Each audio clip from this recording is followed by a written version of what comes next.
Hi all welcome to football arena. ഇന്നലെ ലാലിഗയിൽ നടന്ന മത്സരത്തിൽ വിജയം സ്വന്തമാക്കാൻ റയലിന് കഴിഞ്ഞിരുന്നു. ഏകപക്ഷീയമായ ഒരു ഗോളിനാണ് ഗെറ്റാഫയെ അവർ പരാജയപ്പെടുത്തിയിട്ടുള്ളത്. മത്സരത്തിൻ്റെ 80-ാമത്തെ മിനിറ്റിൽ കിലിയൻ എംബപ്പെ നേടിയ ഗോളാണ് അവർക്ക് വിജയം സമ്മാനിച്ചിട്ടുള്ളത്.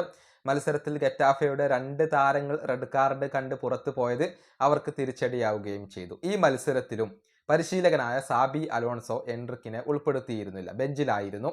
അതായത് സാബിക്ക് കീഴിൽ ഇതുവരെ ഒരൊറ്റ മിനിറ്റ് പോലും കളിക്കാൻ എൻട്രിക്കിന് കഴിഞ്ഞിട്ടില്ല. അവസാനമായി എൻട്രിക്ക് ക്ലബിന് വേണ്ടി കളിച്ചത് 5 മാസങ്ങൾക്ക് മുന്നെയാണ്. ഇത് അദ്ദേഹത്തിന് വലിയ നിരാശയാണ് ഇപ്പോൾ സമ്മാനിക്കുന്നത് എന്നാണ് അറിയാൻ സാധിക്കുന്നത്. ഇന്നലെ അദ്ദേഹം പൊട്ടിത്തെറിക്കുകയും ചെയ്തിട്ടുണ്ട്. പറയാൻ കാരണം, വാമപ്പ് കഴിഞ്ഞു പോകുന്ന സമയത്ത് അവിടെ ഉണ്ടായിരുന്ന ഒരു വാട്ടർ ബോട്ടിൽ എൻട്രിക്ക് തട്ടിത്തെറിപ്പിച്ചു എന്നാണ് റിപ്പോർട്ടുകൾ ചൂണ്ടിക്കാണിക്കുന്നത്. ഇത് സാബി അലോൺസോയുടെ ശ്രദ്ധയിൽപ്പെട്ടിട്ടുണ്ട്. അദ്ദേഹത്തിന് ഇത് പിടിച്ചില്ല എന്നാണ് സ്പാനിഷ് മാധ്യമങ്ങൾ കണ്ടെത്തിയിട്ടുള്ളത്. ഇതിന് പിന്നാലെ മറ്റൊരു റിപ്പോർട്ട് കൂടി പുറത്തേക്ക് വന്നിട്ടുണ്ട്.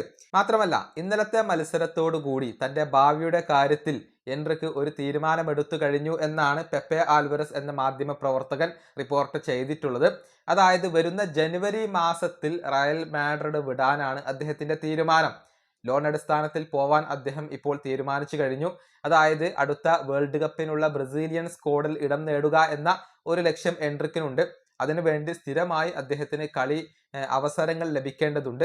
അതിനുവേണ്ടി ശ്രമിക്കാനാണ് അദ്ദേഹത്തിന്റെ തീരുമാനം. അതുകൊണ്ട് തന്നെ ജനുവരിയിൽ റയൽ വിടാൻ അദ്ദേഹം തീരുമാനിച്ചു കഴിഞ്ഞു എന്നാണ് സ്പാനിഷ് മാധ്യമ പ്രവർത്തകർ കണ്ടെത്തിയിട്ടുള്ളത്. എവിടേക്ക് പോകും എന്നുള്ളത് കാത്തിരുന്നു കാണേണ്ട കാര്യമാണ്.